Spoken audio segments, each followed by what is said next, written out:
ఇటీవల కొన్ని మీడియా వేదికలలో ప్రసారమైన వార్తల్లో ఎన్హెచ్ఆర్సీ పేరుతో మోసపూరిత సంస్థలు పనిచేస్తున్నాయనే అంశాన్ని ప్రస్తావిస్తూ నిజాలు పూర్తిగా తెలుసుకోకుండా కొన్ని సంస్థలపై అనవసర అనుమానాలు వ్యక్తం చేయడంపై ఎన్హెచ్ఆర్సీ జాతీయ చైర్మన్ స్పందించారు. ఈ నేపథ్యంలో స్పష్టంగా ఎన్హెచ్ఆర్సీ చైర్మన్ వీడియో విడుదల చేశారు.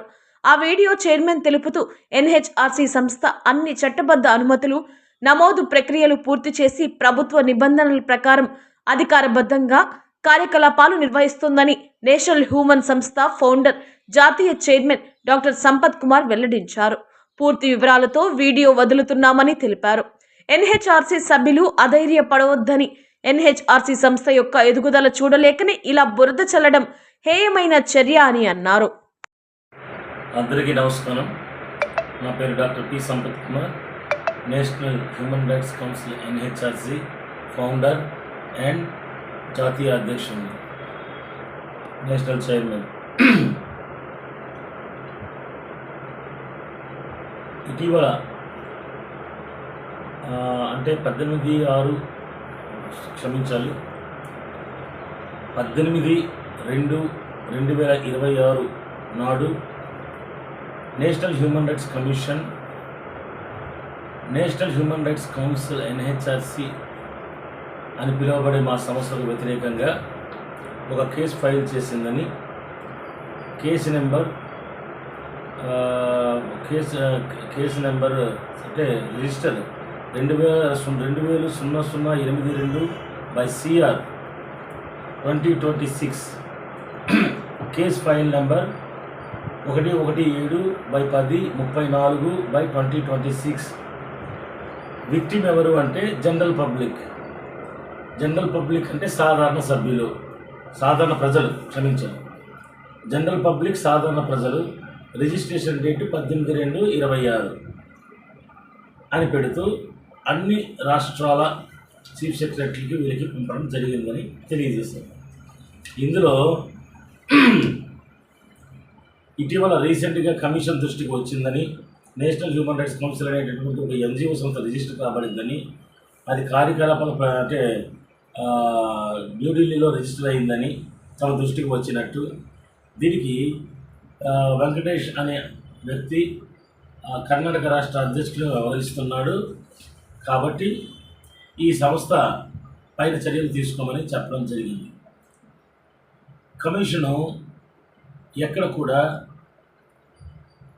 నకిలీ, ఫేక్ అనే సంస్థ రిజిస్టర్ అయ్యిందనే పదాలను ఎక్కడ వాడలేదు. వాళ్ళు ఇచ్చినటువంటి దీంట్లో ఎక్కడ కూడా వాడలేదు, వాళ్ళు ఇచ్చిన రిపోర్ట్లో కూడా వాడలేదు. ఇలా రిజిస్టర్ కాబట్టినటువంటి సంస్థ వల్ల ఇబ్బందులు కలుగుతాయి ఎన్హెచ్ఆర్సీకి అని చెప్తూ ఒక నివేదికని చెప్పింది. అయితే మీరు గమనిస్తే డైరీ నెంబర్ 2008/CR/2026 ఒకసారి చూసుకోండి. 2026 సెక్షన్ M1 లాంగ్వేజ్ ఇంగ్లీష్లో ఉందన్నారు. Mode of news paper and magazine మోడ్లో ఉంది. రిసీవ్డ్ డేట్ ఎప్పుడంటే 18/2/2026 కమిషన్ రిసీవ్ చేసుకుంది. కంప్లైంట్ ఎప్పుడు చేసింటే 1/1/1991.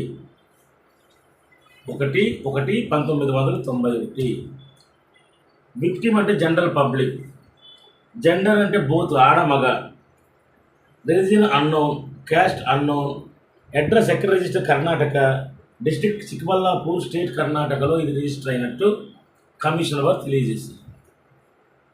అయితే కొంతమంది నిజాలు తెలుసుకోకుండా పూర్తిగా దీని మీద దుష్ప్రచారం చేయడానికి ఒకే కంకణంతో రిలీజ్ చేసుకున్నారు.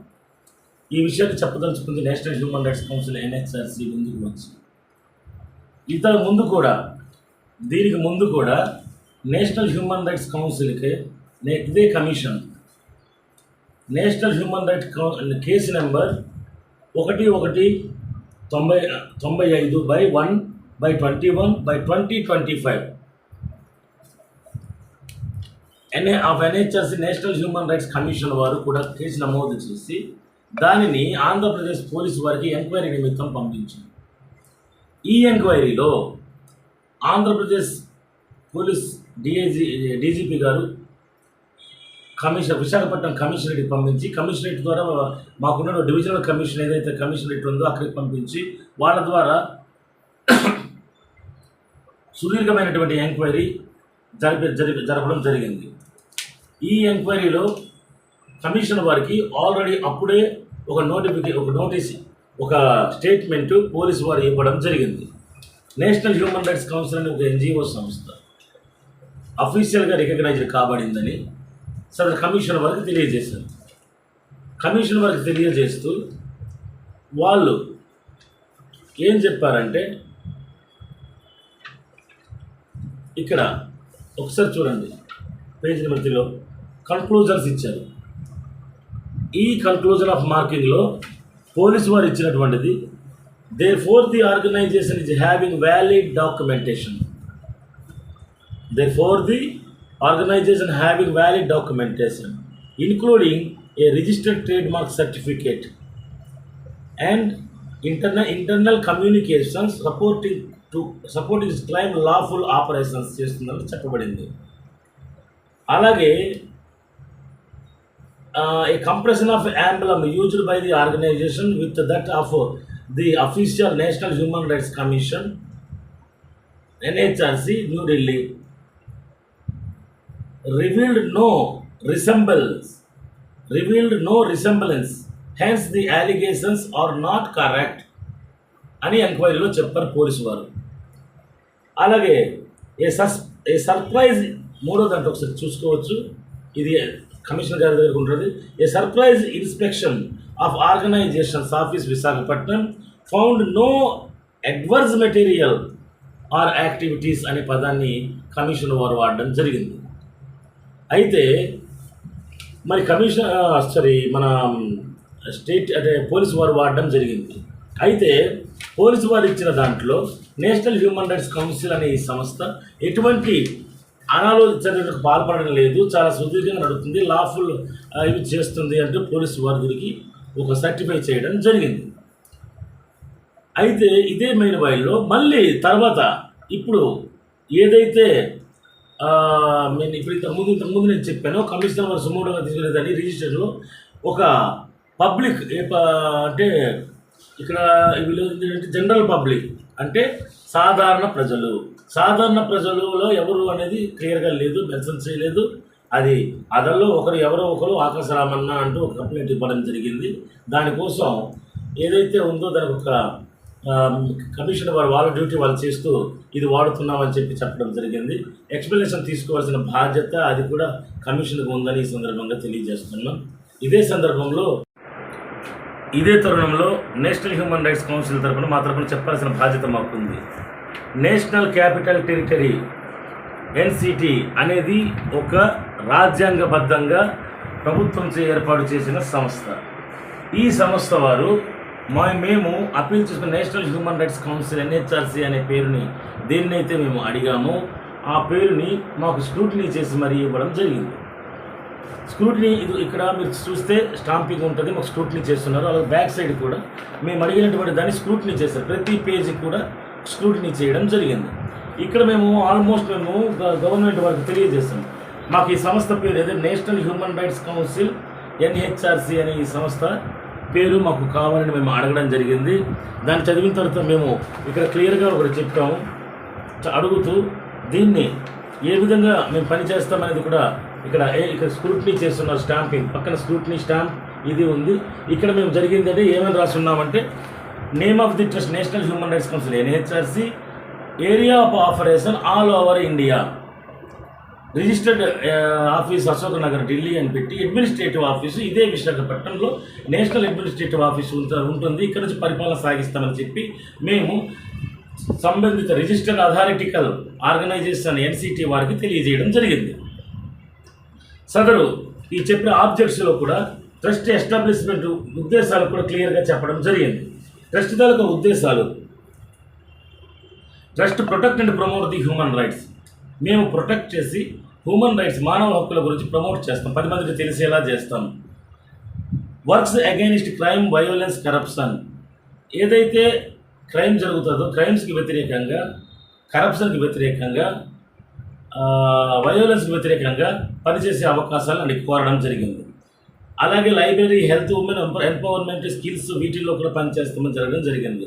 Protect and promote the mother and child right, to promote the constitution and law, give support to the labour and poor, అలాగే కౌన్సిలింగ్ ఫ్యామిలీ ఇష్యూస్లో సోషల్ జస్టిస్లో వర్క్ చేస్తామని మేము ఇదివరకే ఇంతకుముందే మా ఎయిమ్స్ అండ్ థియరీలో సదరు ఏదైతే అథారిటికల్ రిజిస్ట్రేషన్ ఆథరైజేషన్ ఎన్సిటీ వాళ్ళకి చెప్పడం జరిగింది. దాన్ని స్ఫూర్తిని చేస్తూ మాకు సదరు ఒక ఇది మా స్టాంపింగ్, మా వేరుముద్రలు తీసుకుంటూ మా తలకు దీన్ని ఇచ్చేసుకుంటూ ఒక సర్టిఫికేట్ని రిలీజ్ చేస్తారు, ఇవ్వడం జరిగింది. సర్టిఫై చేశారు. ఈ సర్టిఫై తర్వాత సంస్థ యొక్క పని విధానాలు, ఏ విధంగా పనిచేస్తాం, ది మినిమం మెంబర్స్ని ఎలా తీసుకుంటామని చెప్పడం జరిగింది. దీంట్లోనే మేము దీంట్లోనే కౌన్సిల్ వరకు registered agents working area all over India అని చెప్పడం జరిగింది. ఇండియా మొత్తం అంటే భారతదేశం మొత్తం అన్ని రాష్ట్రాల్లో కూడా నేషనల్ హ్యూమన్ రైట్స్ కౌన్సిల్ అనేది పనిచేయడానికి సిద్ధంగా ఉంది, పనిచేస్తుంది అని చెప్పడం జరిగింది. దానిలో భాగంగానే ప్రతి రాష్ట్రంలో కూడా ఇప్పటికీ 7-8 రాష్ట్రాల వరకు కూడా నేషనల్ హ్యూమన్ రైట్స్ అచీవ్మెంట్ పెంచి ప్రజలకు సపోర్ట్ చేస్తూ పేద ప్రజలకు న్యాయం జరిగే విధంగా వాళ్ళకు సహాయకారిగా ఉంటూ వాళ్ళకు న్యాయం అందించడంలో వివిధ సంస్థలైనటువంటి ప్రభుత్వ సంస్థలతో మమేకమవుతూ వాళ్ళతో కలిసిపోతూ వాళ్ళకు కావలసిన వాటికి సహకరిస్తూ నేషనల్ హ్యూమన్ రైట్స్ కౌన్సిల్ అనే ఈ సంస్థ ముందుకెళ్ళింది. ఈ మీనుబైలో దీనికి సంబంధించి అన్నీ కూడా సదరు ప్రభుత్వం వరకు తెలియజేయడం జరిగింది బైరా ద్వారా. అలాగే మొత్తం తెలియజేసి మాకు సర్టిఫికెట్ని ఇవ్వడం జరిగింది. 1515 అని తెలియజేస్తూ సర్టిఫికెట్ని ఇవ్వడం జరిగింది. ఇది ఇచ్చిన తర్వాత ఈ పేరు మాకు ఎథెంటిక్గా కావాలి, నేషనల్ హ్యూమన్ రైట్స్ కౌన్సిల్ అనే పేరు మీద అబ్జెక్షన్లు వస్తాయి కాబట్టి ఎథెంటిక్గా మాకు ఈ పేరుకి సహకరించమని 2021లోనే సంవత్సరం 2021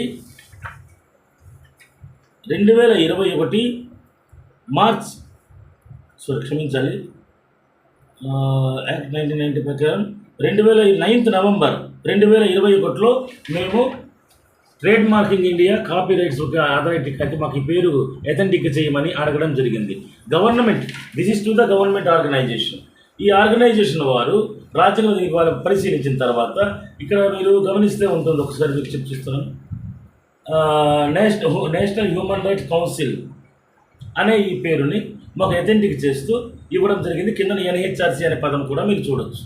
దీనిని ఎలా రిజిస్టర్ చేసిందంటే ఈ రిజిస్టర్డ్ సొసైటీ యాక్ట్గా రిజిస్టర్ చేస్తూ వాళ్ళు మాకు ఈ ట్రేడ్ మార్కింగ్ పేరుని ఎథెంటిక్గా ఇవ్వడం, అది మేము వాడుకోవచ్చు అని ఇవ్వడం జరిగింది.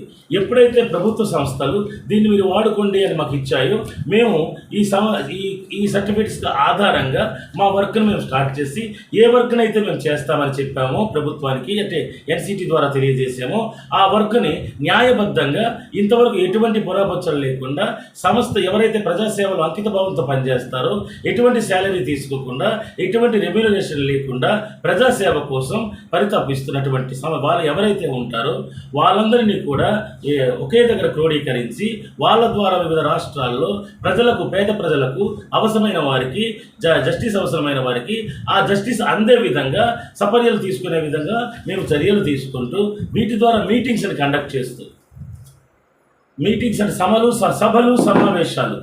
సభలు సమావేశాలు కండక్ట్ చేస్తూ ఆ సభల ద్వారా ప్రజలకు ప్రొటెక్ట్ హ్యూమన్ రైట్స్ ఎలా ప్రొటెక్ట్ చేసుకుంటాం, ఏ విధంగా చేసుకోవాలి, చట్టాలలో ఉన్నటువంటి ఇదేంటి, ఏ విధంగా వాడుకోవాలనే విజ్ఞానాన్ని తెలియజేస్తూ నేషనల్ హ్యూమన్ రైట్స్ కౌన్సిల్ ముందుకెళ్ళింది.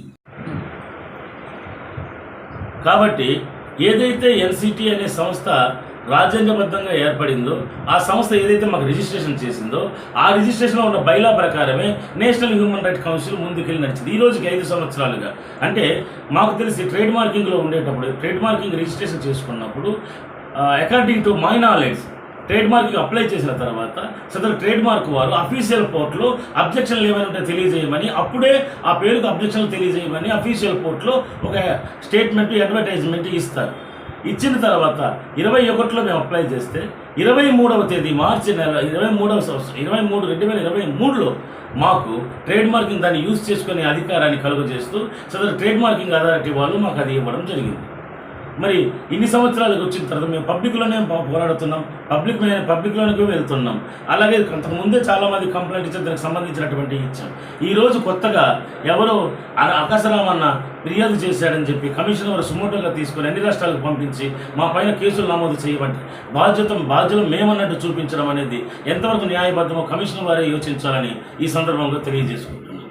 కాబట్టి నేషనల్ హ్యూమన్ రైట్స్ కౌన్సిల్ సభ్యులు ఎన్హెచ్ఆర్సీ సభ్యులు ఎవరు భయపడకుండా హక్కులు పరిరక్షించాల్సిన సంస్థ నేషనల్ హ్యూమన్ రైట్స్ కమిషన్ మనకి రిజిస్ట్రేషన్ చేసుకునే హక్కును కూడా కల్పించింది. ఎన్జిఓస్ను కాపాడాల్సిన బాధ్యత కూడా ప్రభుత్వానికే ఉంది. కాబట్టి ఎన్జిఓ సంస్థలు ఎటువంటి రిజిస్ట్రేషన్లు చేసుకున్నాం, న్యాయబద్ధంగా ఉందా లేదా అనేది పరిశీలించిన పిమ్మటే మా పైన చర్యలు తీసుకోవాల్సి ఉంటుంది. అలాగే రిజిస్ట్రేషన్ చేసిన తర్వాత మేము యాక్టివిటీలోకి వచ్చాం కాబట్టి ఒక సంస్థ రిజిస్ట్రేషన్ చేసి మీరు చేసుకోవచ్చు ఈ కార్యకలాపాలని మాకు ఒక అనుమతిని ప్రభుత్వం ద్వారా లభించిన తర్వాత మాత్రమే national Human Rights council NHRC అనేది సంస్థ కార్యకలాపాలు సాగించేందుకు ముందుకు వచ్చింది. కాబట్టి ఏమైనా సూచనలు ఉంటే, గైడ్లైన్స్ ఉంటే వాటిని పాటించేందుకు న్యాయపరమైన సూచనలు సంస్థ అభివృద్ధికి సరిపోయే సూచనలు ఇస్తే నేషనల్ హ్యూమన్ రైట్స్ కౌన్సిల్ తీసుకోవడానికి సిద్ధంగా ఉంటుందని ఈ సందర్భంగా తెలియజేసుకుంటున్నాం. అలాగే నేషనల్ హ్యూమన్ రైట్స్ కౌన్సిల్ సభ్యులు, ఎన్హెచ్ఆర్సీ సభ్యులు ఎవరు ఎక్కడ కూడా ఎటువంటి భయాందోళన చెందకుండా నేషనల్ హ్యూమన్ రైట్స్ కౌన్సిల్ వీధి ఆరోపణలతో మడకలను కడుక్కుంటూ నిజాయితీ గల ఓ సంస్థగా బయటకు వచ్చే పరిణామాలు ఎక్కువగా ఉన్నాయి. కాబట్టి దీనిపైన మా పోరాటంలో మీ సహాయ సహకారాలు అందించి న్యాయబద్ధమైనటువంటి ఒక చర్యలకు మాకు సహకరించాలని కోరుకుంటున్నాం. Thank you so much.